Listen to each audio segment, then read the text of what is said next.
Ok, bonjour à tous. Donc, on va commencer le webinaire sur le label bas carbone. Donc, merci à tous d'être connectés nombreux. Donc, avant peut-être de commencer, on va vous parler donc du label bas carbone, mais juste avant de commencer, je voulais remercier du coup le sommet virtuel pour le climat, tous les organisateurs qui permettent du coup de réaliser ce gros événement sur plusieurs jours, ainsi que du coup tous les sponsors du projet que vous pouvez voir normalement sur votre écran. Donc merci en tout cas de nous donner l'opportunité de venir parler du label. Donc l'objectif de ce webinaire, du coup, ça va être... ah oui, non, pardon, je suis désolée parce qu'en fait, je ne vois pas mes slides devant moi, donc j'avais oublié ce petit rappel. Donc la conférence, elle sera disponible en replay. Pendant toute la conférence, vous avez un module de chat, donc n'hésitez pas à poser toutes vos questions et on a quelqu'un qui va être chargé de récupérer les questions, de nous les faire remonter et on aura des petits temps de questions après chaque présentation, en tout cas à 3 reprises au cours du webinaire. Donc n'hésitez pas à poser toutes vos questions comme elles viennent et on les traitera à la fin. Et après, bien sûr, les présentations des différents intervenants seront disponibles en téléchargement. Du coup, on va vous parler donc du label bas carbone.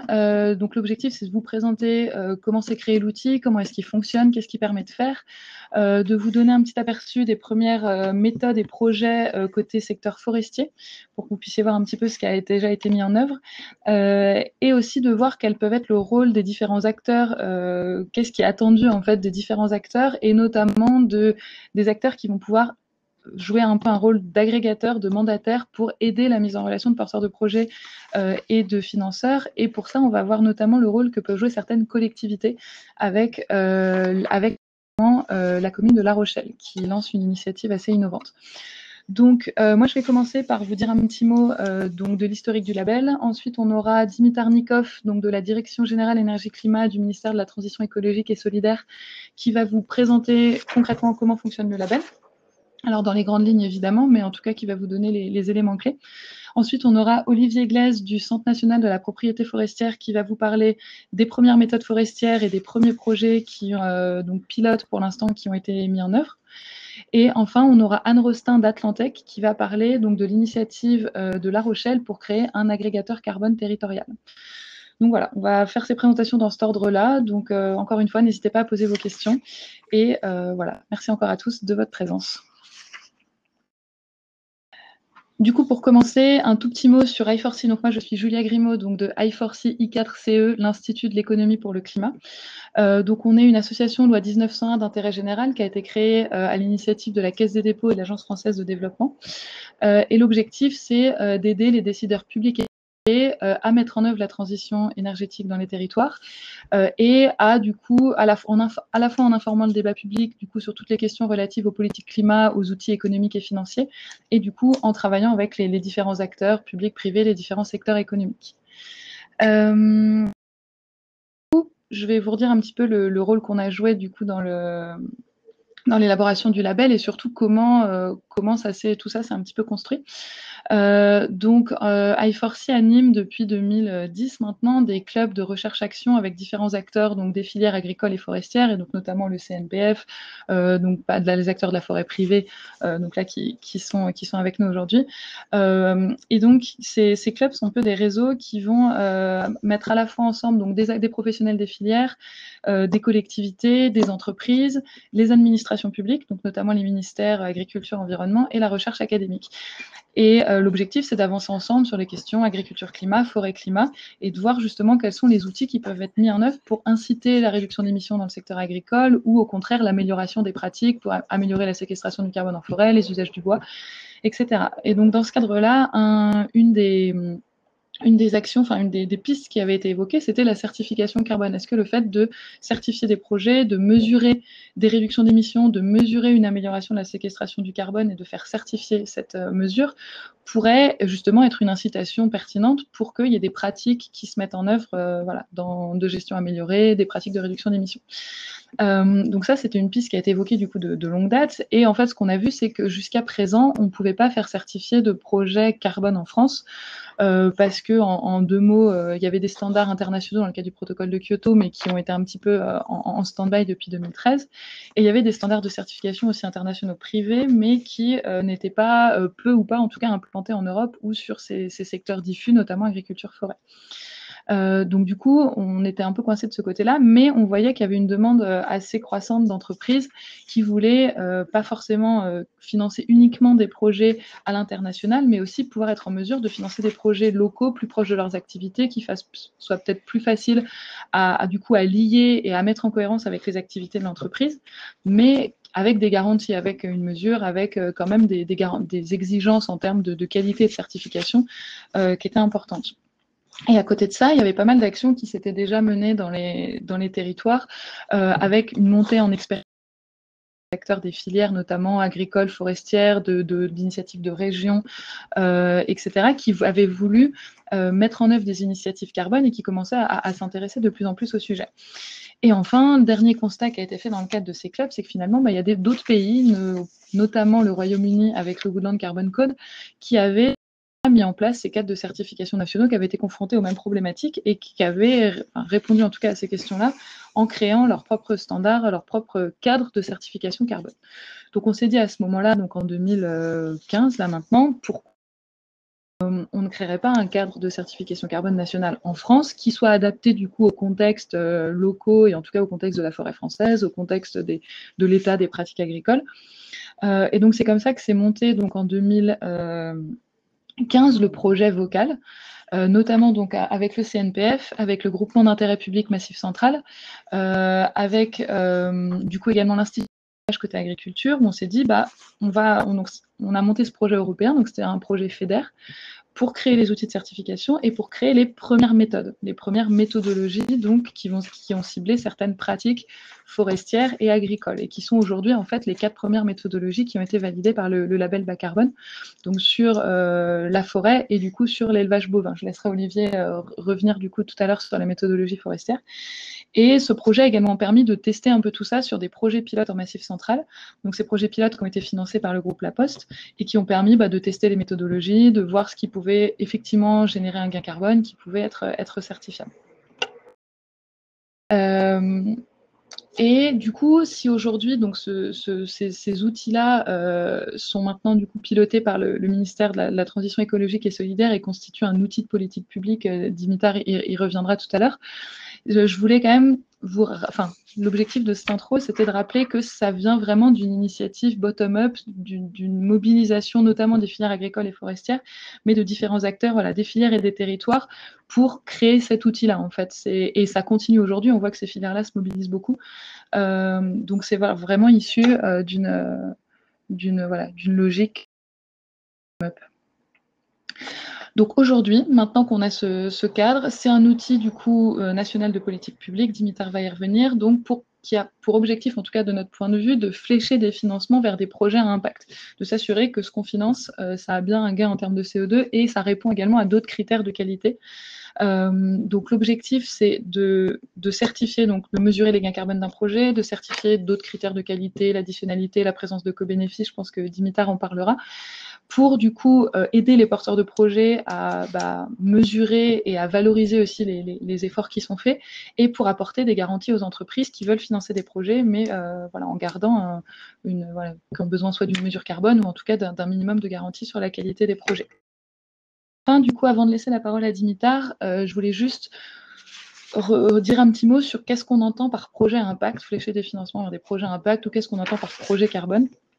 C'est vraiment un label qui a vocation à certifier un progrès et le fait de faire mieux demain, de faire mieux qu'une situation de référence. Donc c'est pas un label qui certifie l'existant, est-ce qu'aujourd'hui je fais bien ou pas, mais vraiment est-ce que demain je vais mettre en œuvre une pratique qui va permettre de réduire les émissions par rapport à la situation actuelle ou à la situation prévisionnelle si j'avais pas fait de projet, ou qui va permettre d'améliorer la séquestration du carbone. Donc à chaque fois, on va mesurer les émissions ou la séquestration d'un projet par rapport à un scénario de référence qui est la situation la plus probable si on n'avait pas mis en œuvre ce projet. Donc ça, c'est assez important comme philosophie. On est vraiment dans un label de on certifie le fait de faire mieux demain que ce qu'on fait aujourd'hui. Je laisserai revenir plus sur cette notion d'additionnalité au sens large. Donc voilà pour cette petite intro et mise en contexte un peu du label. Ce que je vous propose, c'est qu'on passe directement à la présentation de la DGEC et qu'on fasse du coup la partie questions sur le label à la fin de la présentation. Voilà, normalement, ça doit être bon.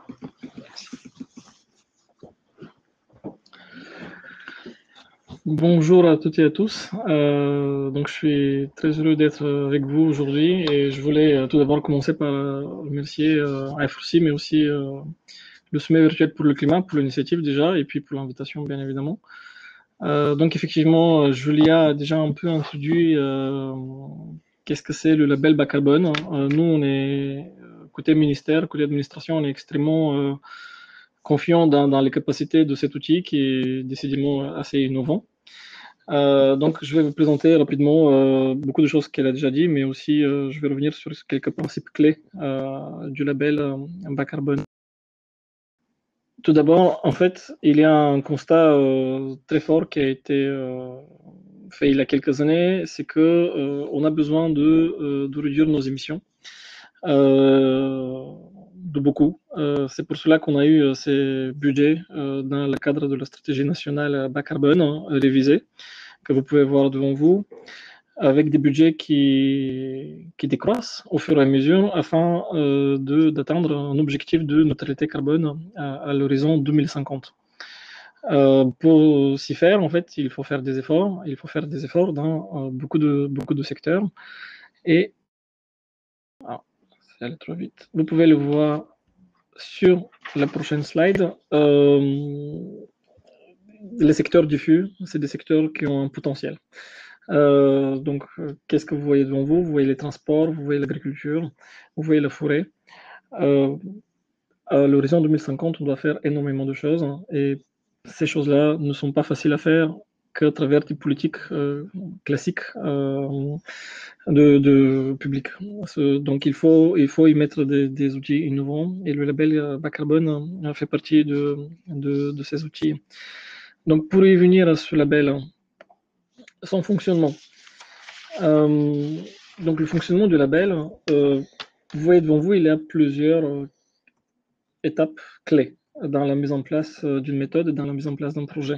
Donc là, ils ont des numéros. Tout d'abord, le référentiel national, c'est-à-dire on a un texte, on a deux textes, on a un décret, et puis on a un arrêté ministériel qui donne pour ce label, c'est des textes qui sont du 28 novembre 2018, si vous voulez les chercher sur Internet. Après, sur la base de ces textes, peut-être entre l'étape 1 et 2, qui est le développement d'une méthode, il y a ce qu'on appelle le développement d'une idée de méthode. Et imaginons que vous êtes quelqu'un vous avez une idée, vous vous dites c'est à travers cette technologie, c'est à travers ce que je pense, je peux réduire les émissions de gaz à effet de serre, sans bien sûr répondre à une obligation réglementaire. Donc tout ça c'est du volontaire, il faut que ça aille au-delà d'une réglementation. Là, ce que vous faites, vous allez sur le site du label bas carbone du ministère et vous utilisez un formulaire pour décrire, pour réfléchir sur cette chose-là, sur réduire les émissions.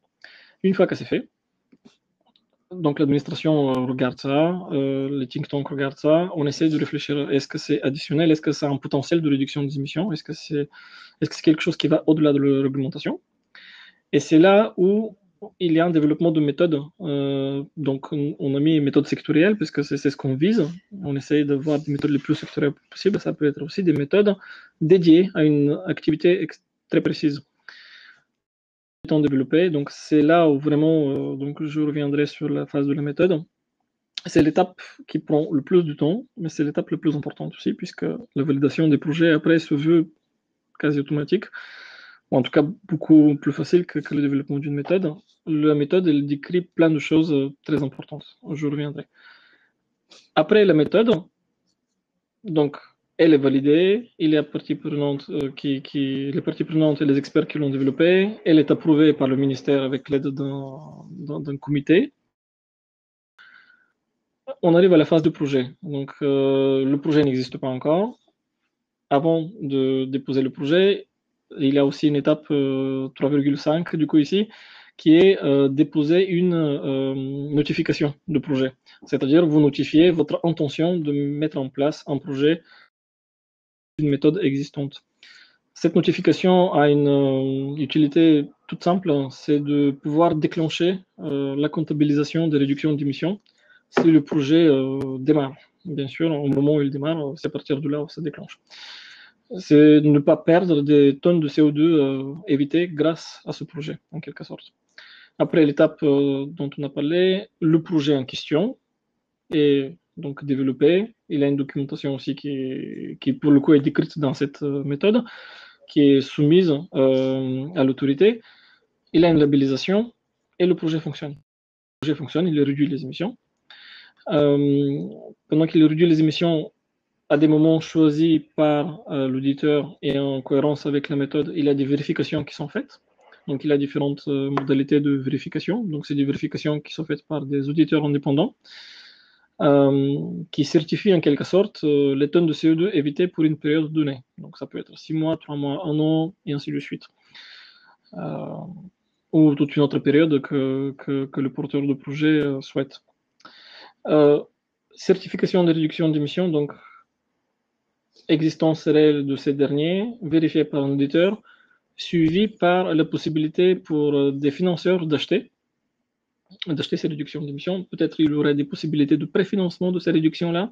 En tout cas, moi, je vous donne le cadre très basique, l'un après l'autre. Et l'achat des réductions d'émissions se fait, et c'est cet achat-là qui va reconnaissance sur le site du ministère de l'existence des réductions d'émissions. Donc voilà, donc c'est tout simple. Bon, il y a peut-être des subtilités à chaque étape, mais ça, c'est le fonctionnement global. C'est un fonctionnement qui peut s'étaler sur, pour les méthodes, sur plusieurs mois. Donc on l'a vu, il y a Julia qui a mentionné effectivement, dès 2015, la réflexion a commencé. Il y a des méthodes qui ont pris le temps de se développer, c'est des méthodes pilotes, de se mettre en place avec une très large consultation des parties prenantes. Ça peut prendre plusieurs mois, et l'idée c'est, une fois que ça a pris du temps au niveau de la méthode, que l'instruction se fasse rapidement sur le projet et que ça puisse démarrer plus rapidement. La slide suivante va parler des méthodes. Alors, pourquoi je voulais en parler de ces méthodes-là? Puisque, comme vous l'avez compris, c'est le document pivot, si on peut dire, dans le dispositif. Il y a plusieurs choses que chaque méthode doit préciser. Donc là, je vous ai donné les grandes groupes de sujets. Pour plus de détails, bien évidemment, il faut regarder le texte, notamment le texte de l'arrêté sur le label bas carbone, et regarder aussi les exemples de méthodes déjà validées qui sont sur le site internet du label bas carbone. Tout d'abord, la méthode précise les critères d'éligibilité des projets. Donc, qu'est-ce qui va définir le projet, quel est son périmètre?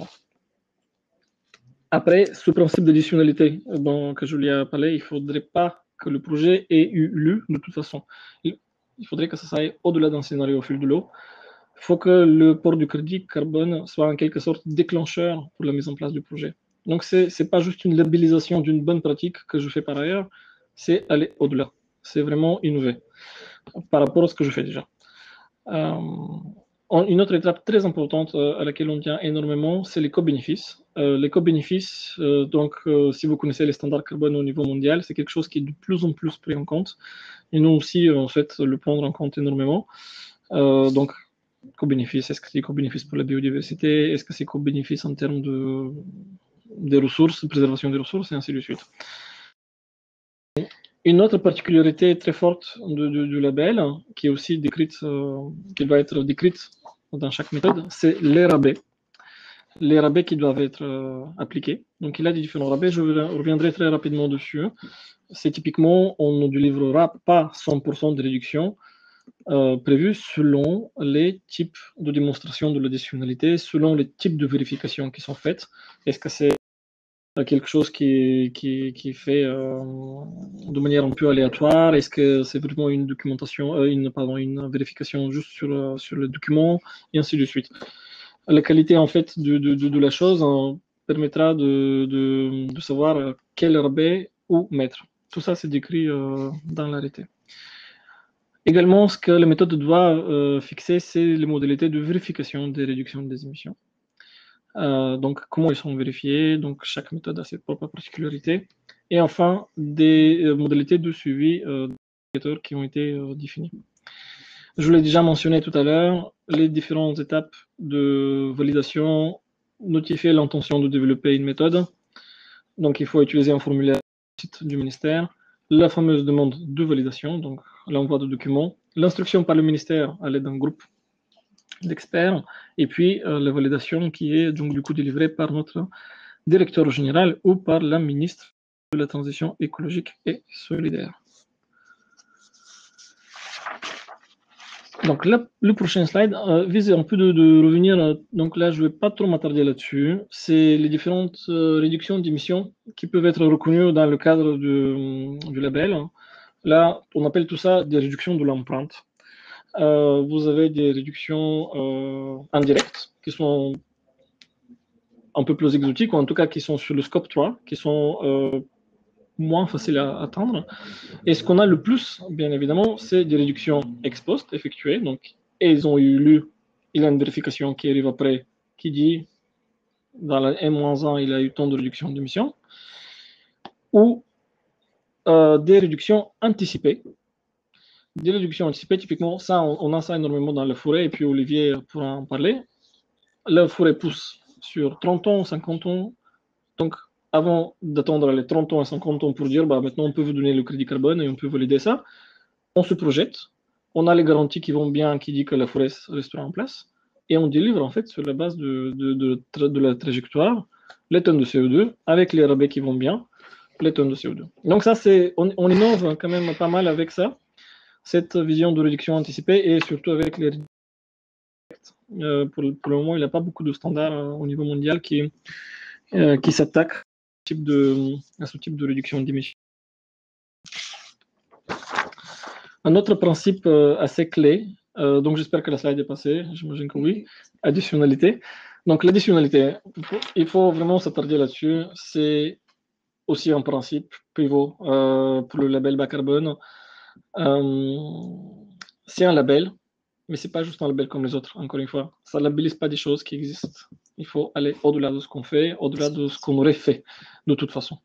Ou dans une croissance normale, même si cette croissance est exponentielle, etc. Donc, c'est le delta qui nous intéresse entre ce que vous aurez fait et ce que le label va permettre de faire. C'est le scénario de référence. Donc, il faut définir ce scénario de référence. On le fait dans la méthode. Il faut aller au-delà des obligations réglementaires et des pratiques courantes. Il faut prendre en compte les incitations fournies par d'autres instruments que le label. Je peux prendre un exemple, les certificats d'économie d'énergie, c'est un beau sujet. Comment fait-on pour trouver l'additionnalité lorsqu'il y a un projet qui bénéficie des C2E déjà? Donc, et c'est seules ces réductions, encore une fois, qui vont au-delà du scénario de référence, qui sont reconnues.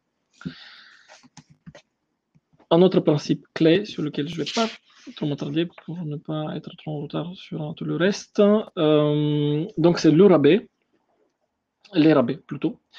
Il y en a plusieurs. En fait, ça aussi on innove par rapport à ça, par rapport à d'autres standards internationaux.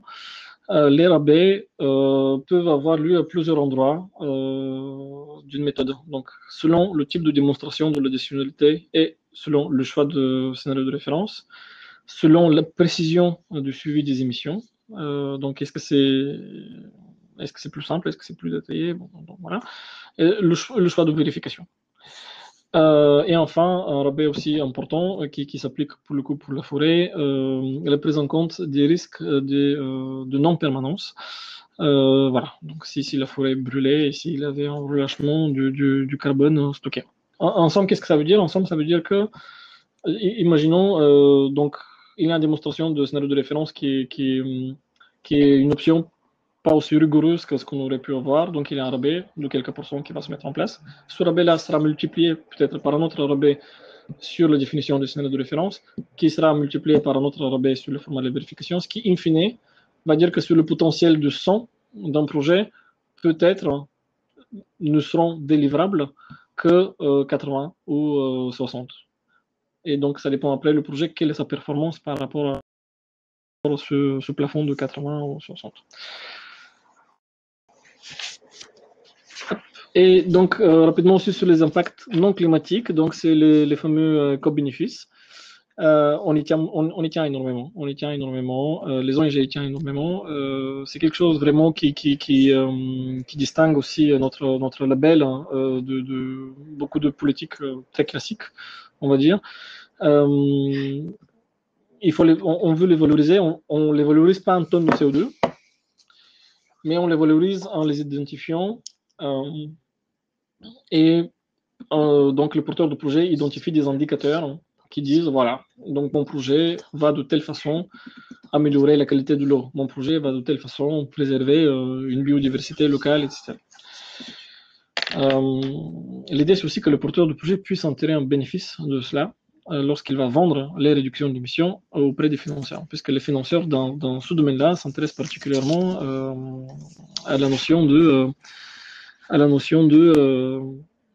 co-bénéfice. Et donc maintenant, il faut que je clique sur...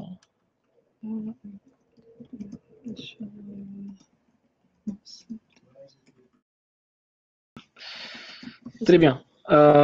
Donc, les méthodes et les projets, très rapidement, 4 méthodes validées jusqu'à présent.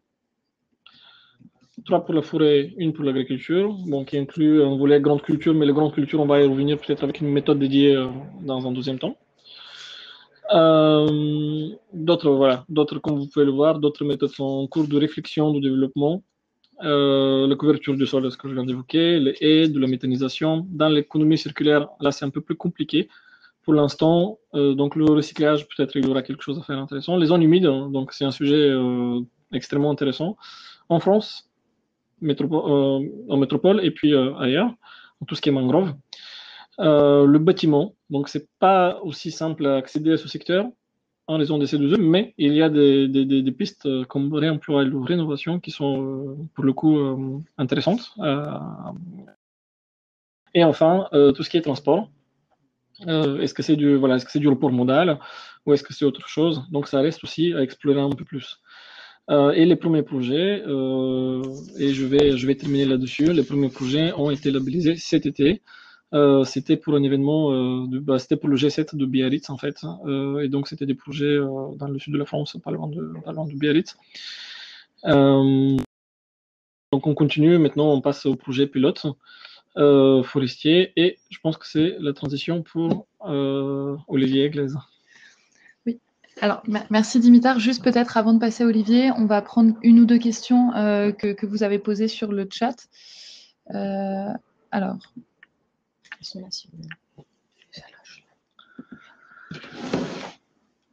Alors, ouais. On avait une question sur le prix, je crois. Oui, le coût de l'audit. Effectivement, ça c'est une très très bonne question. Nous, en essayant de réfléchir avec i4C, avec tout le monde, on s'est vraiment énormément posé la question de comment réduire les coûts. Donc c'est la partie de mémoire, c'est la partie 7 de l'arrêté qui parle des auditeurs. On a essayé de maximiser le type d'auditeurs qui peuvent auditer en fait des projets label bas carbone. Donc il suffit d'être compétent et il suffit d'être indépendant. Ça, il faut pouvoir le démontrer à l'administration. Ici, c'est le cas. Donc, s'il a une indépendance du projet et s'il a une compétence qui doit pouvoir être prouvée, donc la question, c'est comment? Est-ce que c'est ISO? Est-ce que c'est autre chose? Il peut avoir de cette personne. Donc, effectivement, pour les petites et pour les moyennes entreprises, il y a une question qui se pose. L'idée, c'est d'élargir le plus la concurrence possible afin de minimiser le plus les coûts. Sachant que peut-être en complément, pour les projets forestiers, les méthodes demandent effectivement une visite terrain de la part de l'auditeur, mais c'est peut-être un jour, entre une demi-journée et 2 jours peut-être Donc, on va dire entre 500 et 1000, 2000 euros. On pense peut-être quelque chose comme ça. Une des questions était si on pouvait déposer un projet dans le secteur des transports. Tout à fait. Vous pouvez déposer un projet dans le secteur des transports. Encore une fois, comme moi je l'ai cité à ma slide, qui est encore visible, transport de marchandises, transport fluvial, c'est des choses sur lesquelles on a déjà des gens qui s'intéressent, qui nous ont manifesté, qui travaillent déjà sur des idées. Après, c'est quand même, il faut pouvoir démontrer que c'est grâce au projet qu'on arrive à réduire ces émissions-là. Donc si c'est du covoiturage, il y a un challenge supplémentaire de pouvoir démontrer cette additionnalité, mais ce n'est pas insurmontable, je pense. Donc tout à fait, sur les transports, c'est quelque chose qui est très intéressant. Et on a, comme vous l'avez vu en début de slide, il y a un fort potentiel sur le transport, donc il faut y aller aussi. L'achat du CO2, est-ce qu'il se fait comme le C2E? Pas tout à fait. On est dans une logique un peu différente. On n'a pas d'obligé, on n'a pas une demande assurée. C'est la difficulté du label bas carbone. En tout cas, on n'a pas de demande assurée classiquement, réglementairement, mais ce qu'on a, c'est quand même une volonté politique qu'on constate en France, notamment d'utiliser de plus en plus des outils nationaux de réduction des émissions. Typiquement, on l'a vu avec le G7 de Biarritz, et on le constate au jour le jour à travers d'autres administrations ou collectivités. Et ça, bon, vous allez voir aussi la présentation de La Rochelle un peu plus tard, comment devenir un hub d'idées là-dessus. Quel lien avec les PCAET? Écoutez, en fait, on n'a pas fait de lien direct. Avec le label, on vise pas de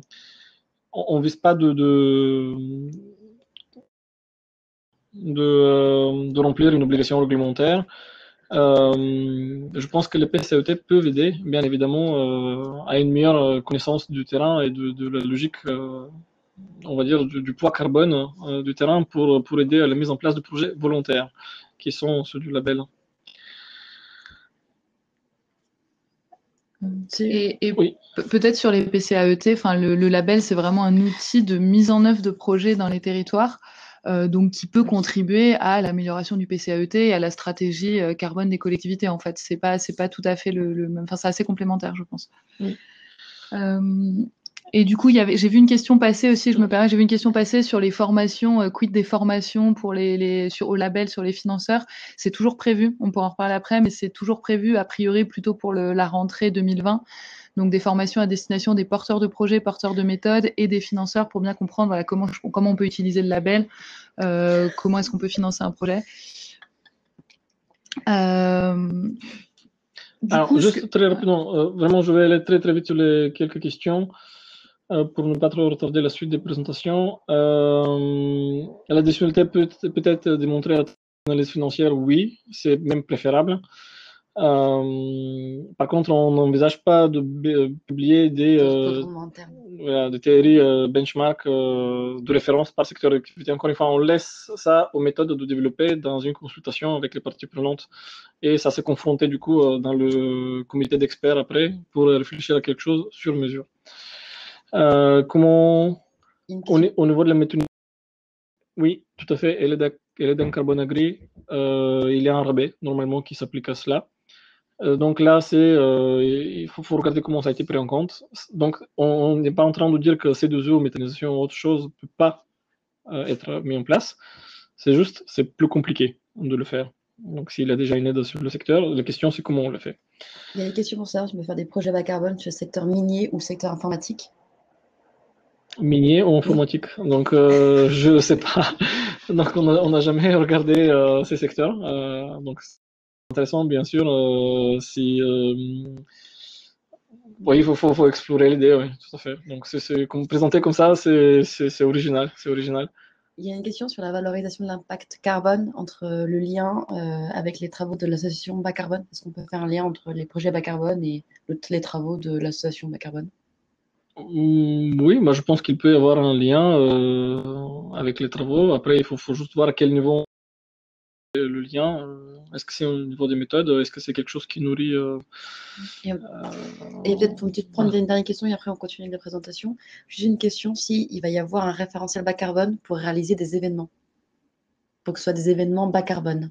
Ok, d'accord. Non, on n'a pas prévu pour l'instant de faire un référentiel bas carbone pour des événements liés. Par contre, des événements peuvent se servir des crédits du label bas carbone pour, oui, voilà, pour compenser les émissions d'émissions. Donc là, on va peut-être continuer la présentation et après on répondra à d'autres questions si elles arrivent. Ouais, merci à tous pour vos questions. On va passer du coup à la présentation du volet forestier, donc des projets et méthodes forestières.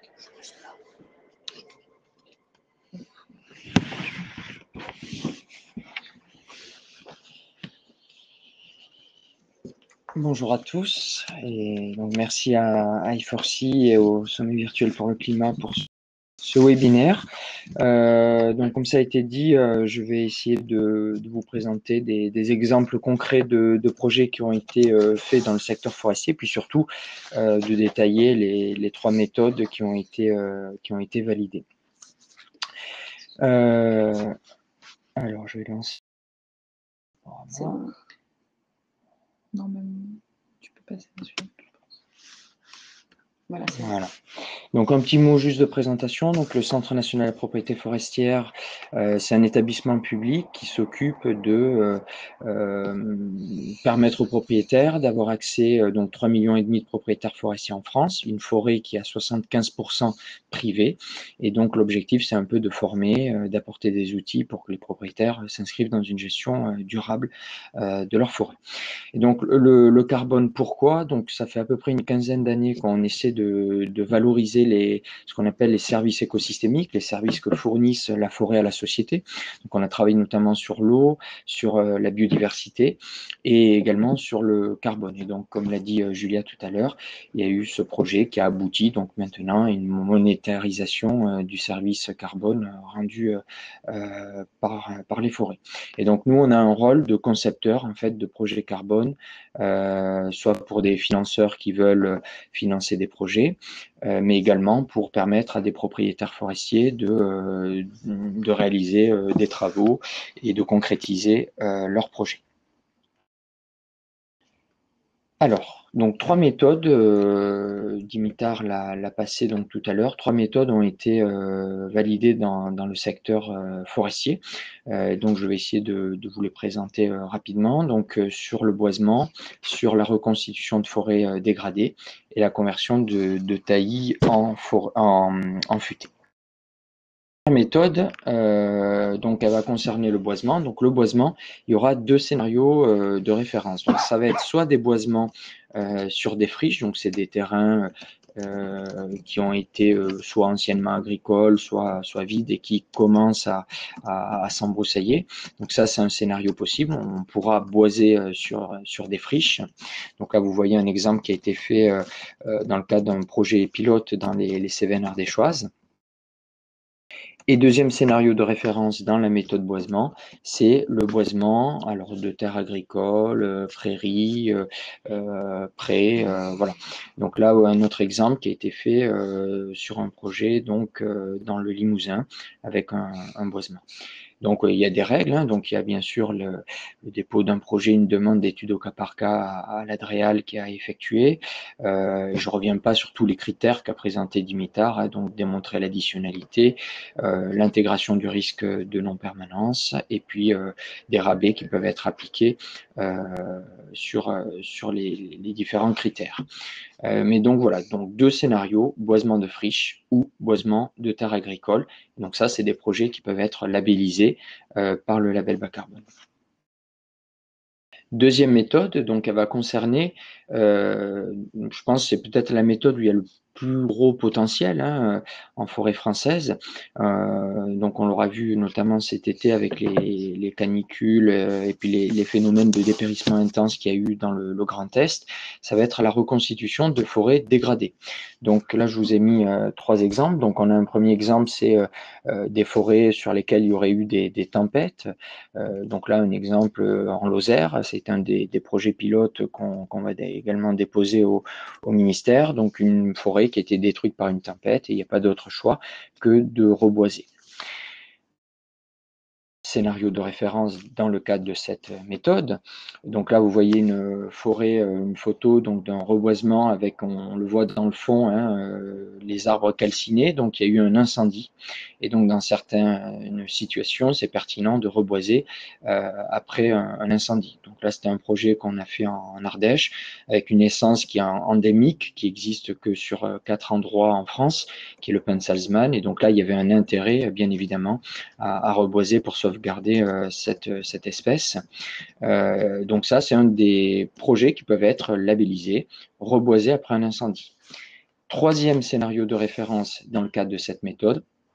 Donc là, c'est, je dirais, c'est la sous-partie de la deuxième méthode qui aura peut-être le plus de succès. Donc là, vous voyez une thématique très présente en Dordogne. Donc on a des dépérissements massifs de châtaigniers.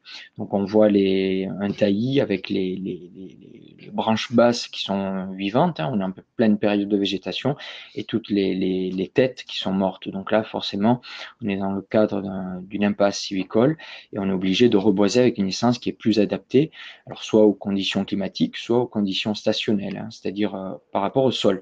Et donc là-dedans, on peut imaginer les freinés qui dépérissent dans le nord de la France ou dans l'Est, les attaques de scolites sur les résineux, sur le Jura, les Vosges, donc tout ce qui est sanitaire, maladie, peut entrer dans le cadre du coup de cette méthode. Donc pour récapituler, une deuxième méthode sur la reconstitution, donc le reboisement, mais uniquement centrée sur 3 possibilités: dégradation par un incendie ou par une mortalité ou dépérissement intense. Et donc on en vient à la troisième méthode, donc qu'on a baptisée conversion de taillis en futaie sur souche. Alors pour ceux qui sont peu connaisseurs on va dire des peuplements forestiers, donc qu'est-ce qu'un taillis? Donc vous avez une photo, donc on a plusieurs tiges qui ont comme en commun la même souche. Donc une souche qui va produire plusieurs brins et donc plusieurs arbres. La technique de conversion du taillis vers la futaie, c'est d'éclaircir. Donc on va enlever plusieurs pour laisser que les plus belles, celles qui produiront plus tard du bois d'œuvre. Et l'éclaircie, c'est la diapo suivante. Donc vous voyez, donc on a récolté certains produits. Donc là, on remarque qu'il y a sur la photo des produits piqués qui vont servir à faire ça peut être des clôtures, on peut s'en servir pour faire des piquets de vigne dans les parcs ostréicoles.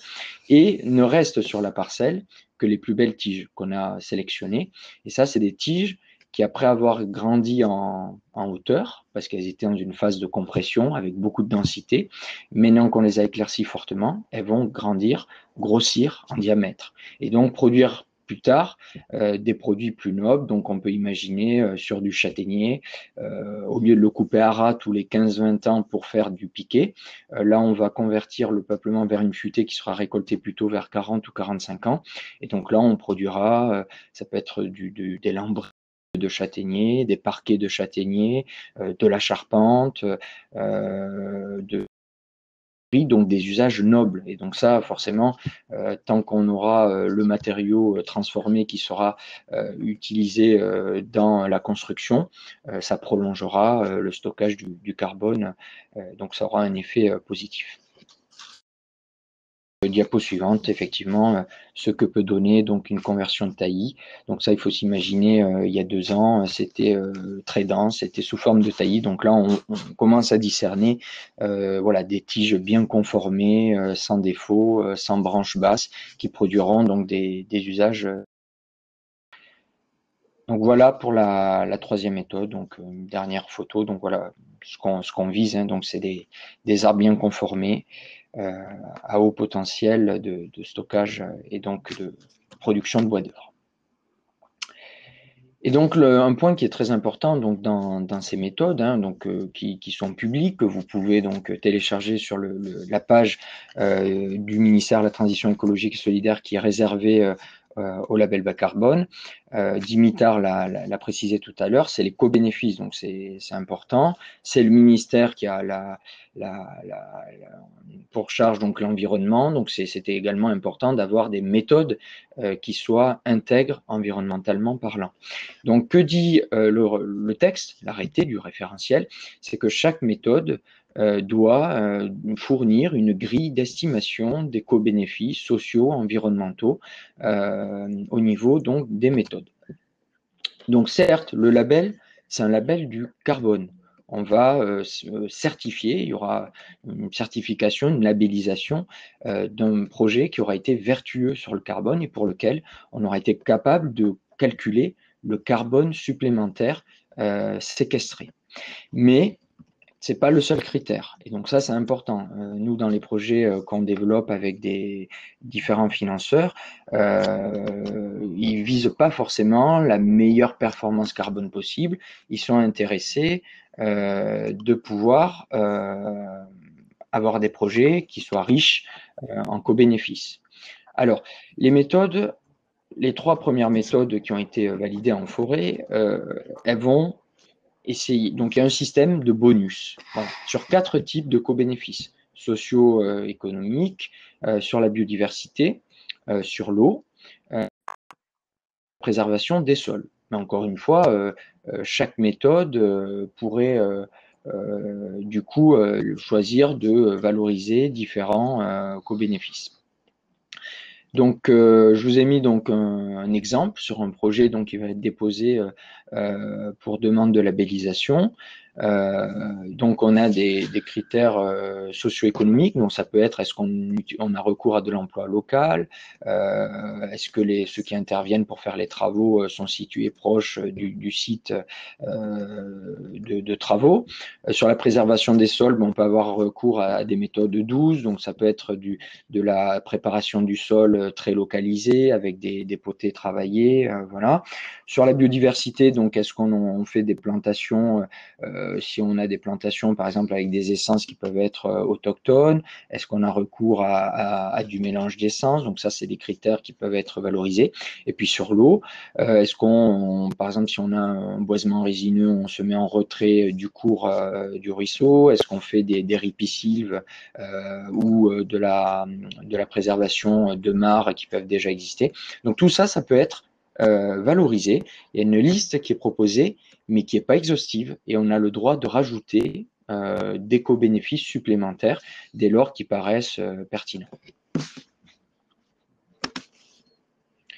Et donc, je vous montre un peu voilà, un exemple sur la diapositive suivante de ce que peut être une valorisation. Donc, tout est ramené à un pourcentage puisque chaque co-bénéfice n'a pas le même potentiel de total en notes. Donc voilà, donc là on a un projet qui du coup a été très intéressant sur les sols, sur l'eau et la biodiversité. Voilà. Socio-économique, peut-être un peu moins. Voilà. Donc ça, on peut valoriser via par exemple, les co-bénéfices. Donc, je vous montre quelques exemples sur les projets qu'on a déposés au ministère.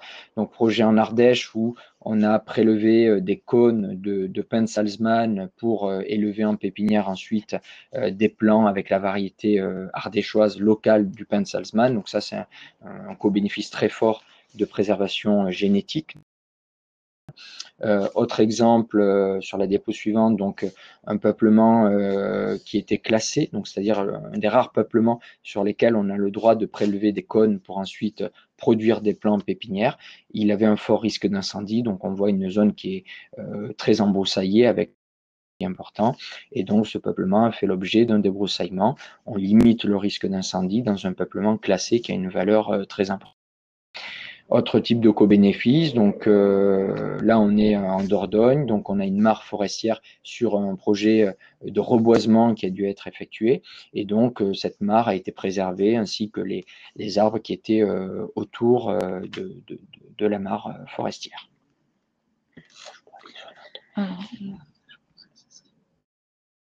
Quelques exemples de co-bénéfices.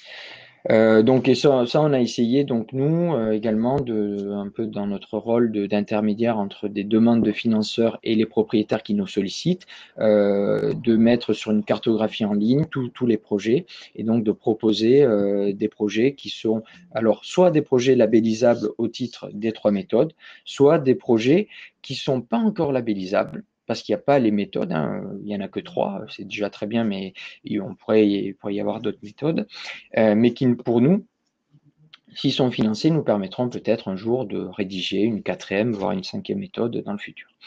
Donc, bien prendre en compte qu'il y a effectivement 3 premières méthodes sur le secteur forestier, donc avec une prise en compte environnementale.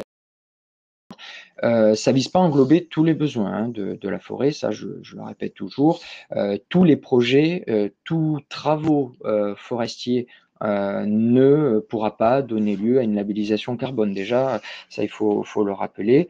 Il y a des critères de projet carbone qui sont contraignants. On l'a dit, l'additionnalité. Il faut démontrer qu'il y a un gain carbone. Donc, n'importe quelle intervention forestière ne pourrait pas de toute façon être éligible au label. Voilà. Et après, il y a d'autres méthodes qui pourraient être en perspective. Donc, nous, on commence à réfléchir fortement à la sylviculture préventive du risque d'incendie sur tous les départements méditerranéens, où là, il y aurait un enjeu justement de diminuer la masse de combustible et de diminuer ce risque d'incendie. On pourrait imaginer donc des méthodes sur l'agroforesterie, les champêtres, sur quelque chose de plus à la frontière agricole et forêt. Ça pourrait être des méthodes sur le maintien d'un couvert forestier continu, sur de l'enrichissement, voilà. Donc n'importe qui peut déposer une méthode, n'importe on va dire quel acteur forestier pourrait déposer une méthode. Il faut juste qu'elle soit donc compatible avec le référentiel label bas carbone, qu'elle soit validée par le ministère de la Transition écologique et solidaire et qu'elle soit intègre d'un point de vue environnemental. Voilà, et donc pour conclure, un mot quand même sur voilà, le travail de rédaction de méthode. Hein, c'est un travail quand même qui est, Dimitar l'a rappelé, qui est quand même lourd. Il faut quand même, il y a beaucoup d'acteurs à consulter. Donc c'est important parce que du coup, c'est la crédibilité qu'on va du coup apporter au référentiel. Donc Dimitar l'a dit, la méthode c'est l'élément pivot central du référentiel. Beaucoup d'éléments sont délégués à la méthode, donc c'est à la méthode de fixer les critères. Donc c'est ce qui va apporter on va dire la crédibilité au label et aussi la pérennité du projet, des garanties aux financeurs. Hein. Le financeur, il s'engage parce qu'il y a une méthode qui est sérieuse. Et en même temps, il fallait quand même trouver un système relativement souple pour le porteur de projet. Donc, il y a un formulaire, des formulaires qui sont téléchargeables, qui facilitent du coup l'appropriation des méthodes. Et la contrepartie, c'est qu'il faudra qu'il y ait des financements intéressants. Donc, je ne vais pas m'étendre là-dessus, mais on n'est pas sur ça il faut l'avoir en tête, on n'est pas sur du projet de restauration de mangroves en Birmanie, sur de l'éolien en Inde ou des forêts améliorées en Afrique. Là, on est sur des projets qui ont un coût qui est un peu plus élevé, c'est des projets forestiers. Donc, je peux me lancer peut-être sur on va dire une grande fourchette, mais je pense que beaucoup de projets seront aux alentours de 20 à 30 euros la tonne de CO2. On devrait avoir une majorité de projets dans cette fourchette-là. Donc voilà pour les. Peut-être qu'il y a quelques questions qui ont été posées auxquelles on peut répondre maintenant. Il y a une première question sur quelle période de temps seront calculées les réductions d'émissions qui pourront générer des crédits? Donc ça c'est simple, c'est 30 ans. C'est la durée qui a été fixée. Alors à la fois, ça a été sujet à beaucoup de débats. Est-ce qu'on calcule le carbone en forêt si on fait un boisement? Ça met du temps à générer le carbone. Est-ce qu'on le fait sur 100 ans, sur 150 ans? Mais du coup, problème, le financeur, il ne va pas être très enclin à acheter des crédits carbone sur une durée aussi longue. A contrario, sur 5 ou 10 ans, on aurait des projets forestiers, surtout sur des essences à croissance quasiment pas de carbone. Et donc finalement, 30 ans, c'était une durée assez consensuelle, à la fois pour inciter des financeurs à aller dans le label bas carbone et sur les méthodes forestières, et à la fois une durée suffisante sur laquelle on génère quand même du carbone. Donc mais encore une fois, chaque méthode fixe sa durée. Donc là, c'est une coïncidence, mais les 3 méthodes forestières durent 30 ans. Et pour avoir une idée, combien de kilos CO2 en moyenne ont été labellisés par hectare sur les projets pilotes? Alors, on ne va pas raisonner en kilos CO2, mais plutôt en tonnes CO2, hein, donc quand même, c'est plutôt une bonne nouvelle, on a un volume un peu plus élevé. Donc là, je vais donner pareil, hein, on va rester sur des grandes fourches, ça c'est plus des fourchettes. On va dire qu'avec des essences intensives, résineuses, très productives, sur des terrains très fertiles, on peut imaginer aller jusqu'à 400 à 500 tonnes de CO2 par hectare sur 30 ans. Toujours on précise, hein, c'est sur 30 ans, hein, c'est pas par an qu'elles sont générées, sur 30 ans.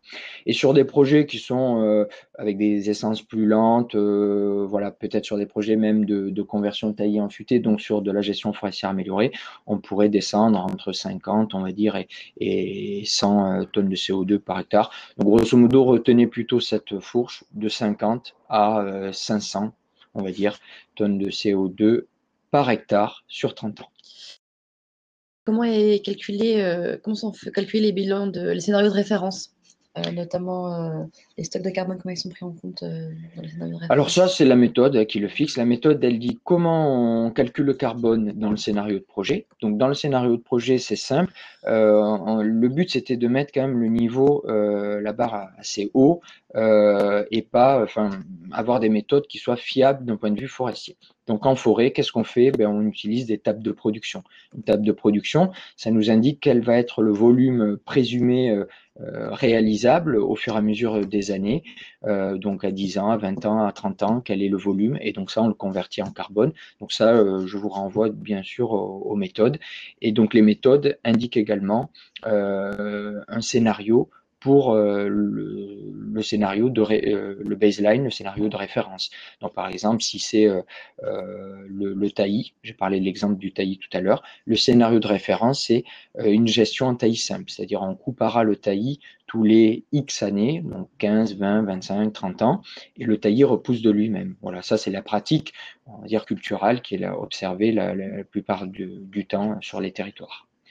Et il y a une autre question, il y a plusieurs questions qui se recoupent un peu sur les financeurs. Donc, est-ce qu'il faut avoir identifié le financeur en amont? Comment est fixé le prix des crédits? Et comment un porteur de projet peut être mis en relation avec un financeur? Est-ce que tu peux nous dire un peu comment tout ça fonctionne? Oui. Alors, moi, je vais parler plus du cas du CNPF. Nous, on ne dépose jamais au label carbone, on ne déposera jamais au label bas carbone un projet sur lequel on n'a pas de financeur. Donc, des projets carbone potentiels, on en a beaucoup, on en a presque 300, mais on ne va pas s'amuser à les déposer alors qu'on n'est pas sûr d'avoir le financement pour le propriétaire. Donc, nous, dans les étapes, on a un financeur qui est intéressé. Il nous demande un projet, si son objectif c'est d'avoir des crédits, on va lui trouver un projet labellisable, label bas carbone. Il contractualise avec un propriétaire et ensuite on le dépose au label. Comme on a identifié que c'était un projet normalement labellisable, normalement il n'y aura pas de mauvaise surprise là-dessus. Ensuite, concernant la question du coût d'achat. Donc, je dirais le coût d'achat, moi je le vois plus comme lorsque le label a beaucoup de recul, on aura peut-être des financeurs qui vont raisonner au coût eurotonne de CO2, qui vont dire moi je veux du projet à 15, moi je veux du projet riche en co-bénéfice à 30 € la tonne de CO2. Pour le moment, on n'est pas quand même trop dans ce type de sollicitation. On a quelques entreprises qui nous disent moi, il faut que le projet soit à 15 €, pas plus. Voilà. Il y en a quelques-uns. Mais ce qu'on observe le plus souvent, soit c'est un critère géographique, donc une entreprise qui va nous dire moi, je suis à Lyon, trouvez-moi un projet dans le département du Rhône parce que je veux pouvoir le voir, etc. Première entrée géographique. Deuxième entrée, plutôt pour les grandes entreprises qui ont un service direction RSE ou développement durable, elles vont venir avec une enveloppe. Donc moi, cette année, j'ai une enveloppe de 30 000 € pour des projets de compensation carbone. Trouvez-moi des projets avec cette enveloppe-là. Et troisième entrée, c'est une entrée de tonnage de CO2. Donc des entreprises qui vont dire, moi j'ai pour objectif de compenser le scope 1 ou le scope 2 du bilan carbone, où on a réalisé un séminaire où tous les collaborateurs se sont déplacés et on a quantifié à 2000 tonnes de CO2 l'empreinte carbone du séminaire. C'est ça que je veux compenser. Donc, trouvez-nous un ou des projets qui permettraient, via le label, de compenser 2000 tonnes de CO2. Donc, pour le moment, c'est plutôt voilà, géographique, enveloppe RSE ou tonnage CO2.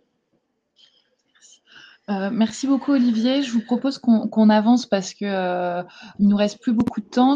On a prévu normalement un petit temps de questions un peu plus long à la fin. Donc n'hésitez pas, ceux pour qui on n'aura pas répondu à la question, à la remettre, à la reposer dans le chat à la fin du séminaire. Si vous voilà, c'est parce qu'on essaiera de garder un petit temps à ce moment-là. Si vous n'avez pas eu la réponse dans les présentations qui vont suivre. Où est-ce qu'on en est du label? Bon, je vais aller assez vite parce que ça a déjà été pas mal évoqué. Où est-ce qu'on en est aujourd'hui? Donc, bon, sur Dimitar, on a parlé. Il y a des groupes de travail qui sont montés pour créer de nouvelles méthodes, du coup, sur des nouvelles pratiques. Carbone du sol dans les grandes cultures, prairies. Et alors, j'ai vu passer une question sur l'arboriculture. Effectivement, pour l'instant, il y a une méthode les haies, la gestion des haies.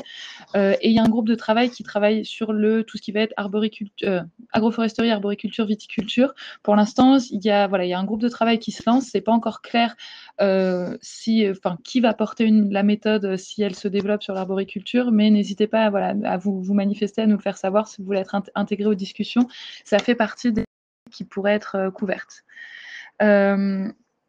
Et voilà, on a parlé un petit peu méthanisation, etc. Et bien évidemment, tout le monde peut déposer une méthode. Du coup, moi, le dernier point que je voulais aborder et qui va faire la transition avec la présentation de La Rochelle, c'est qu'aujourd'hui, on est dans une phase où je pense qu'il y a pas mal de demandes d'entreprises. On a tous, je pense, pas mal d'appels pour financer des projets labellisés. Et donc, l'enjeu, ça va être un peu la structuration des projets, de l'offre de projets et des acteurs dans les filières.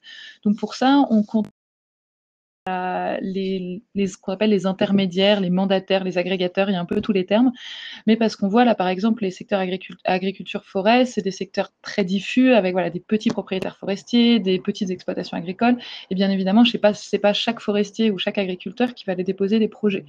Donc on compte vraiment sur la mobilisation des intermédiaires qui peuvent être des institutions comme le CNPF, des institutions des filières, des coopératives, etc., qui peuvent être des bureaux d'études, des cabinets de conseil et qui peuvent être aussi des collectivités. Donc c'est ça qu'on va illustrer notamment ce rôle des collectivités.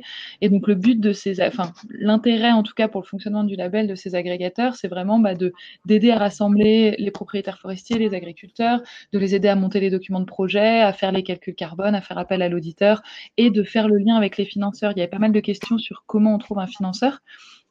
Donc, ce qui n'a peut-être pas été mentionné, c'est que normalement les projets seront visibles, dès qu'ils seront validés, ils seront visibles sur le site du ministère. Donc, ça leur donnera une certaine visibilité et ils pourront à ce moment-là être identifiés par des financeurs. Mais au-delà de ça, on compte aussi sur justement la mobilisation de ces intermédiaires, donc des filières ou des territoires, pour faire le lien entre des projets locaux et des financeurs. Donc, et donc notamment sur le rôle des collectivités qui peuvent, il y a plusieurs initiatives qui se sont lancées pour justement jouer ce rôle un petit peu d'agrégateur carbone. Là, vous les avez sur la slide, il y a notamment donc la ville de Paris, la métropole du Grand Nancy et La Rochelle qui va lancer du coup un agrégateur carbone. Et donc, je vais laisser la parole à Anne Rostin d'Atlantec qui va vous présenter du coup cette initiative à La Rochelle qui compte s'appuyer sur le label bas carbone.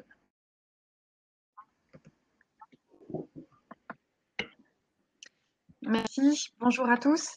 Alors tout d'abord, je vais rappeler dans quel contexte au niveau du territoire on inscrit la démarche de neutralité carbone et d'agrégateur carbone territorial. Depuis 2 ans, on a initié, grâce au soutien de la Banque des territoires et du plan d'investissement d'avenir, une démarche qui vise la neutralité carbone du territoire et qui vise à travailler sur l'ensemble des éléments de séquestration carbone et de réduction d'émissions carbone sur notre territoire de manière à atteindre une neutralité, c'est-à-dire avoir réduit au maximum et assurer que l'écosystème de notre territoire est en capacité de séquestrer ce qui restera. J'essaye de retrouver la bonne slide puisque le PowerPoint a l'air d'avoir planté. Donc, la neutralité carbone aujourd'hui associe donc un gros programme de 130 partenaires sur l'agglomération de La Rochelle et travaille sur les volets de la mobilité, du bâtiment, de l'énergie, avec le volet autoconsommation énergétique. Et sur le... On essaye de retrouver donc les bons éléments.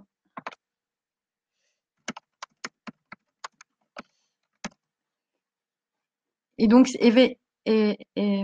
également sur tout ce qui va être économie circulaire, écologie industrielle, le volet de l'implication de l'ensemble des citoyens et des petits projets, et ensuite toute la capacité du territoire qui a l'avantage d'être littoral, avec notamment 10% de marée sur la superficie de l'agglomération de La Rochelle et 60% de terres agricoles, ce qui permet d'avoir un assez bon potentiel pour pouvoir séquestrer davantage de carbone sur le territoire à partir du moment où on intègre cette fonction puits de carbone dans l'ensemble de nos actions. Donc, grâce à cette démarche globale de ce programme d'investissement d'avenir qui nous permet d'avoir un soutien important à la fois de l'État via l'instruction de la Banque des territoires de la région Nouvelle-Aquitaine et de l'ADEME, on espère d'ici 2040 atteindre cette neutralité carbone. Ce que ça nous a posé comme question, c'est notamment, alors j'arrive pas à faire passer les slides.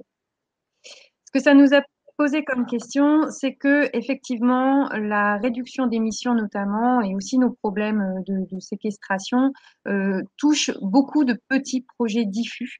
Et donc avec la participation de l'ensemble des citoyens, des petites entreprises, des petits projets, il y a certes un gros besoin d'être en capacité d'évaluer les émissions qui sont évitées grâce à l'ensemble des actions qui sont menées, mais il y a aussi ce besoin de pouvoir faire la jonction entre finalement un bilan carbone territorial avec toutes ces imprécisions et puis finalement toutes les mesures beaucoup plus précises de projet par projet. Donc, pour pouvoir toucher l'ensemble de ces projets diffus, on met en place un agrégateur carbone territorial qui a pour fonction de pouvoir évaluer l'ensemble des réductions d'émissions de nos projets, de suivre l'impact carbone que ça a sur l'écosystème territorial, et puis de pouvoir accompagner l'ensemble de ces projets pour pouvoir faire cette évaluation carbone et, le cas échéant, si les méthodologies existent, de pouvoir les faire valoriser en tant que crédit carbone grâce au label bas carbone. L'idée est notamment par rapport à ce fonctionnement du label, de notamment se positionner en tant que finalement porteur de projets collectifs, de manière à mutualiser l'ensemble des coûts d'études, l'ensemble des coûts d'évaluation et l'ensemble des données que l'on va récolter au moment du montage et du suivi du projet tout au long de sa vie jusqu'à finalisation finalement de l'ensemble de ces réductions d'émissions.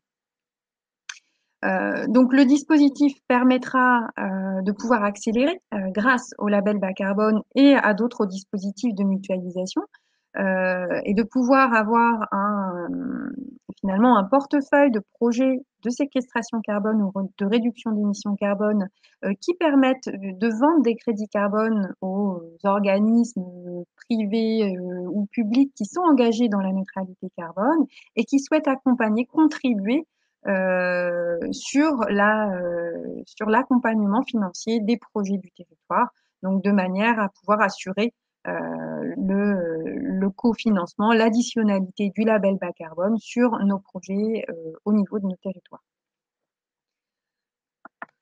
Alors, la structuration de l'agrégateur carbone territorial sera une société coopérative d'intérêt collectif puisqu'elle permet donc plusieurs éléments importants par rapport à la garantie à la fois d'intérêt collectif que l'on peut avoir à travailler sur ces projets de réduction d'émissions. Elle permet d'associer les collectivités territoriales, donc de les rendre partie prenante de la gouvernance et de pouvoir bien imbriquer l'ensemble des politiques publiques d'un territoire, puisque si on a une déconnexion entre des acteurs privés et les collectivités avec des politiques publiques via PCAET ou les PLUI, on va avoir des difficultés à être vraiment efficient sur la mise en œuvre. Ça nous permet également de pouvoir associer évidemment les partenaires privés, banques, entreprises du territoire, partenaires qui peuvent avoir des projets ou qui peuvent avoir vocation à développer ou des méthodologies ou des projets sur certains secteurs d'activité. Et puis également tous les petits porteurs, que ce soit les citoyens ou les associations ou les toutes petites entreprises, de manière à pouvoir les accompagner au mieux et mutualiser l'ensemble des coûts d'études, d'évaluation et ainsi pouvoir proposer tout un package de crédit carbone intéressant pour garantir finalement la réussite de la neutralité carbone de notre territoire. Donc, voilà pour l'explication rapide. Merci Anne. Est-ce que du coup, vous avez des questions? Donc là, J'ai des questions là-dessus que je... Ouais, je vois 2 questions à la fin sur la question d'un kit de communication sur les territoires MTES à destination des territoires pour connaître le label. Donc je ne sais pas si ça s'adresse peut-être plus à Dimitar. Est-ce que vous avez des questions pour l'instant spécifiques à l'agrégateur carbone de La Rochelle?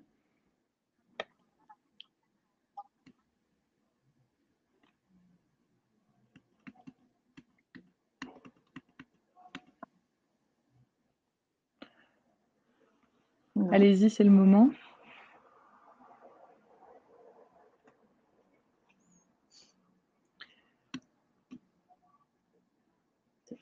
Ok, bah si c'est pas le cas, peut-être juste rajouter un élément.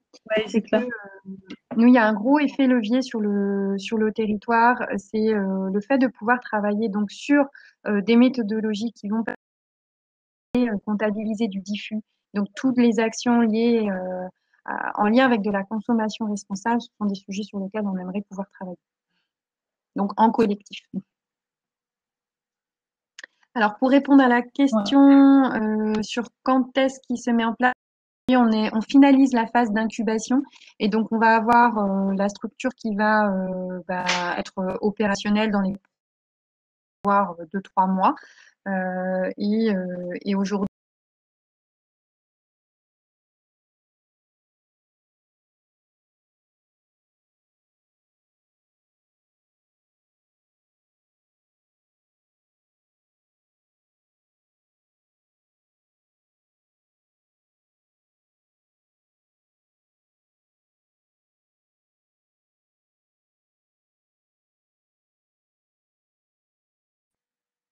voilà. Pour les entreprises qui nous ont accompagnés, c'est bon là? Ouais, il y a eu un souci de son, donc ça fait il y a eu un souci quelques de son. secondes qu'on t'entendait plus.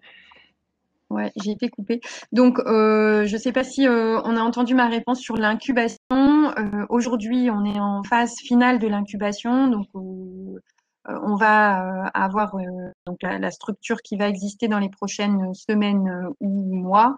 Et on est accompagné à la fois par les collectivités et entreprises locales, quelques associations et également par des organismes bancaires.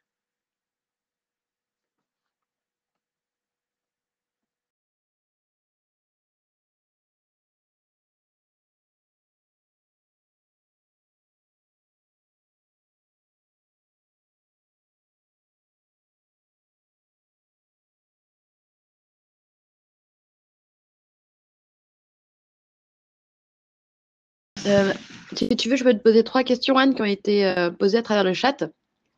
Notamment, qui sont les membres fondateurs du CIC? Quelles sont les entreprises qui vous ont accompagné dans l'initiative de La Rochelle?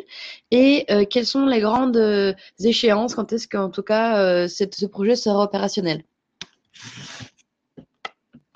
Alors, je crois que j'avais été encore recoupée pour le son. Le projet va être opérationnel en tout début de l'année 2020. Hein. On est en phase de finalisation de l'incubation. Donc aujourd'hui, on a déjà détecté des premiers projets sur le territoire qui peuvent pour certains rentrer dans le cadre des méthodologies qui sont développées, pour d'autres non, donc pour lesquels on aimerait pouvoir travailler sur un accompagnement sur ce sujet-là. Et pour les entreprises qui nous ont accompagnés, donc entreprises locales notamment, finalement nos grands comptes locaux et banques, puisque ça pose beaucoup de questions finalement. Ça permet d'entrer sur comment on va générer les financements liés au coût d'abattement carbone de chacun des projets par typologie. Donc ça pose finalement, ça permet surtout de poser la question générale de la transition, de comment on finance la transition écologique d'un territoire. Et peut-être, Julia, tu peux compléter, il y a d'autres questions qui ont été posées sur le fait s'il allait y avoir d'autres initiatives dans le territoire? Oui, alors oui, du coup, effectivement, il y avait 2 questions là-dessus. Il y avait sur ce qui se fait à Paris et sur effectivement, dans d'autres territoires. Donc effectivement, il y a, il y a une initiative qui est un petit peu similaire à ce que propose La Rochelle, qui est en réflexion, du coup, avec la ville de Paris pour financer justement, faire aussi une forme d'opérateurs de compensation carbone locale qui permettent du coup d'associer des financeurs, locaux, on va dire, des financeurs Paris avec justement des projets dans le grand bassin parisien. Donc ça, c'est encore, il y a des travaux qui sont encore en cours d'élaboration. Et sur le reste du territoire, effectivement, il y a d'autres. Nous, on a pas mal de questions et d'intérêts de plusieurs autres, on va dire, régions, métropoles ou communautés de communes ou autres. Donc, il y a la métropole du Grand Nancy qui a lancé le projet des Hommes et des Arbres dans le cadre des TIGA aussi, alors qui n'est pas seulement basé sur la question d'agrégateur carbone, mais qui a un petit volet qui pourrait faire aussi un petit peu jouer ce rôle d'intermédiaire alors sur la filière forêt-bois entre des projets forestiers et des financeurs locaux. Et après, il y a pas mal notamment aussi de lauréats TIGA, donc territoire d'innovation, sur l'agroécologie aussi avec un volet climatique et un volet carbone, et d'autres grandes villes, on va dire, qui commencent à s'interroger aussi sur ces questions de neutralité carbone territoriale. Et donc, comment mobiliser les acteurs de ce type? Alors ça, du coup, je vais peut-être laisser aussi Anne répondre à cette question sur comment vous avez pu mobiliser aussi les acteurs sur le territoire. Pour nous, d'un point de vue carbone, c'est vraiment, on compte s'appuyer sur des intermédiaires, justement, les intermédiaires locaux, territoriaux, soit des territoires, soit des filières, ou les deux, mais qui puissent se faire le relais justement du label. Donc côté filière forêt-bois, il y a des projets qui sont en cours justement aussi avec France Bois Forêt, France Sylva, etc. et le CNPF pour essayer de diffuser un petit peu le label en région. Et du coup, je vais laisser peut-être la Rochelle répondre sur le volet mobilisation des acteurs territoriaux, peut-être dans votre cas. Oui, et puis je vais répondre aussi à la question de Philippe sur l'imbrication territoire hydrogène, agrégateur, gouvernance, etc. Alors en fait, par rapport à l'implication de l'ensemble de nos acteurs sur le territoire, on les a beaucoup mobilisés, on a mis en place des forums citoyens, on a fait aussi du porte-à-porte sur l'ensemble une partie des petites entreprises du territoire. Donc on a fait une forte mobilisation qui va finalement de l'information, de la concertation à vraiment l'objectif de créer des dynamiques. Donc, on a vraiment mis en place un réseau qui se développe. Après, c'est des choses qui prennent aussi du temps. Et le fait d'avoir eu cet accompagnement via d'abord l'appel à manifestation d'intérêt, territoire d'innovation de grande ambition, puis la réponse à cet appel d'offres territoire d'innovation nous a permis vraiment d'avoir ce moteur qui a permis de booster l'ensemble des partenaires publics et privés pour construire un programme qui était cohérent par rapport aux ambitions qu'on a posées et économiquement aussi viable, puisque ça pose quand même toute cette question pour atteindre la neutralité à l'échelle d'un territoire. Par rapport à la question sur l'imbrication territoire hydrogène, donc on a été labellisé territoire hydrogène il y a 3 ans, donc qui nous a permis de développer une boucle énergétique sur le quartier Atlantique, qui nous permet de développer également un projet de logistique urbaine zéro carbone issu d'hydrogène 100% vert également sur le territoire. Ce sont des volets notamment pour lesquels, je prends l'exemple de la boucle énergétique, aujourd'hui on n'a pas de méthode qui nous permet ni de connaître avec précision, ni de mesurer l'impact carbone finalement de réduction d'émissions qui ont vraiment été émises. Donc ces actions-là font partie de notre programme général La Rochelle Territoire Zéro Carbone, mais non, aujourd'hui pas de réponse quant à une certification sur le label bas carbone. Ce seront des sujets qu'on pourra étudier, bien entendu. Beaucoup, Anne. Peut-être on avait quelques questions plus générales sur le label. Là, il y avait notamment une question sur le coût de développement d'une méthode que je vais rebasculer du coup vers Olivier. Alors, ce qu'on peut, enfin, le retour qu'on a eu sur les 3 méthodes, donc c'est très. Il y a donc c'est la première méthode qui forcément est la plus coûteuse en termes de temps, hein, puisqu'il fallait créer tous les paragraphes. Finalement, après, les méthodes suivantes sont plus faciles parce qu'on a la trame commune dont on dispose. Alors, du retour qu'on a côté CNPF je vais parler sur les 3 méthodes, hein, j'englobe les 3. On a estimé, je dirais entre 80 et 100 jours. La rédaction des 3 méthodes, équivalent temps plein. Voilà. Donc, vous mettez à 500 € la journée, par exemple, ça veut dire que la moyenne, 15 000 € sur chaque méthode, quoi, et à peu près 30 jours, un peu plus d'un mois équivalent temps plein. La réalité, c'est pas tout à fait ça, hein. C'est les 2 premières méthodes que je vous ai présentées, boisement, reboisement, qui ont été très longues, et la dernière, on y a passé très peu de jours au final. On y a peut-être passé quinzaine de jours grand maximum, quoi, alors que les autres, c'était plutôt peut-être quarantaine de jours. Ouais. Ça peut dépendre vraiment finalement de la complexité aussi de la méthode, quoi. Nous, là, actuellement, dans les méthodes qu'on a en tête, futures, je pense qu'il y en a une qu'on serait à peu près capable, je pense, de faire assez rapidement, en relativement peu de jours, tandis qu'il y en a une autre où ça va nous demander beaucoup de temps, consultation de données, donc voilà. C'est très inégal, je pense. Et puis peut-être inégal aussi entre secteurs. Ce qui je dis là pour le secteur, c'est peut-être valable que pour le secteur forêt, mais peut-être pour un autre secteur plus court, on ne peut pas savoir. Et peut-être une question pour une des dernières questions pour le MTES concernant la possibilité peut-être de développer une plateforme pour communiquer et mettre en relation les porteurs de projets, les financeurs. Une plateforme en soi, c'est pas prévu, mais par contre, ce qu'on a, c'est le site internet qui est censé jouer. En tout cas, il est pensé de cette façon-là. Sur le site internet, on aura une visibilité sur les projets validés. On aura une visibilité également sur les réductions validées dans le cadre de ces projets-là.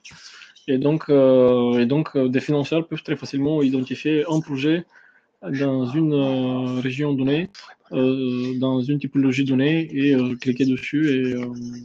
Et bon, et on n'a pas la plateforme non plus qui va aller jusqu'à l'achat à travers la plateforme de réduction d'émissions. Là, il faut prendre contact, que le financeur ou le porteur de projet prenne contact entre eux. Et puis, voilà. Donc, ça ressemble un peu à ce que vous dites, mais on n'est pas encore aussi automatisé que ça. Il y avait une question aussi sur les guides, etc., pour connaître le label. Il y a un guide, oui, tout à fait. Donc, il y a un guide en cours de développement, justement, avec i4C, entre nous et i4C, qui va aider un peu à appréhender la chose. Voilà, donc c'est en cours de développement et ça sera mis en place sur le site internet du ministère. Peut-être une question qui est revenue plusieurs fois, est la question de s'il est possible de reboiser suite à la fermeture d'une société d'exploitation minière, et si ces reboisements peuvent être labellisés. Voilà. C'est plus une question du coup pour Olivier, peut-être. Oui, pourquoi pas, il n'y a rien qui l'empêche, sauf si l'entreprise minière a une obligation réglementaire de remettre en nature et de revégétaliser le terrain. Si c'est une obligation réglementaire, ça ne peut pas être éligible, puisqu'il n'y a pas du coup additionnalité. En revanche, si elle n'a aucune obligation de remise en état des terrains, un projet de boisement sur ces terrains-là pourrait être éligible.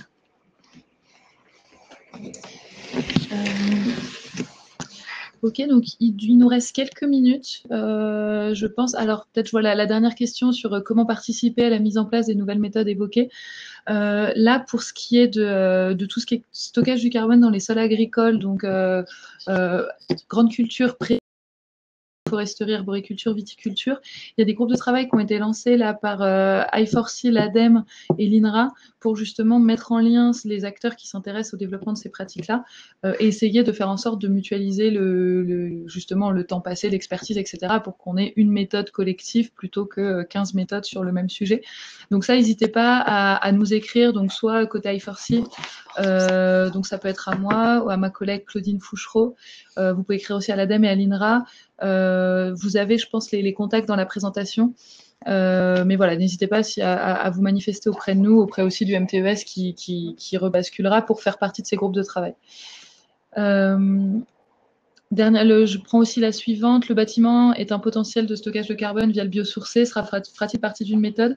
Il y a 2 méthodes qui sont aussi en cours de développement. Donc là, par le CSTB avec ICAD sur justement le bâtiment et qui vise le réemploi de matériaux et la rénovation énergétique du bâtiment. Et dans le cadre de la rénovation énergétique, enfin même dans les deux, la question justement effectivement de l'usage du bois ou de matériaux biosourcés et du stockage de carbone, ça fait partie des pistes qui sont considérées dans les méthodes. Pour l'instant, elles sont encore en cours de développement, donc je ne peux pas exactement dire ce qui va figurer au final. Mais oui, c'est des questions qui sont prises en compte. Sachant qu'on les méthodes forestières visent aussi à valoriser justement le stockage du carbone dans les produits bois et les effets de substitution. Ça, c'est une bonne question. Paille, lin, chanvre, c'est écrit pour l'instant biosourcé. Après, c'était principalement l'effet stockage du carbone dans le bois, du coup, qui pour l'instant été considéré en termes de CO2. Sur les autres types de matériaux, là pour le coup, je ne sais pas. Je pense qu'il nous reste 5 petites minutes, donc une question pour Anne. Non, aujourd'hui, le projet n'est pas encore porté par des financements européens, puisque il faut d'abord finaliser l'amorçage de la société pour aller chercher des financements européens. Par contre, on a fait une demande d'accompagnement européen pour être accompagné par des experts en finance climat pour pouvoir vraiment creuser toutes les opportunités, d'effets leviers complémentaires pour accompagner les projets qu'on arrive à agréger.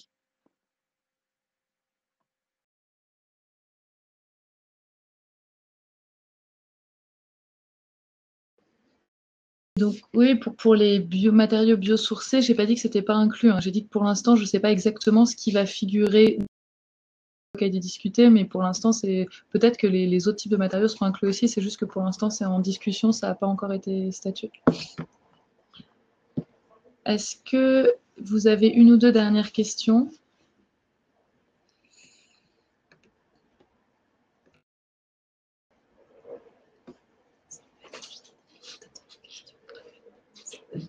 Et donc, s'il n'y a pas d'autres questions, j'en profite juste pour rappeler qu'à la rentrée, donc, il y a un guide du coup un peu détaillé d'explication du label qui va sortir et qu'on va aussi organiser normalement des sessions de formation, information justement sur le label, une plutôt à destination aux porteurs de projets et l'autre plutôt financeurs.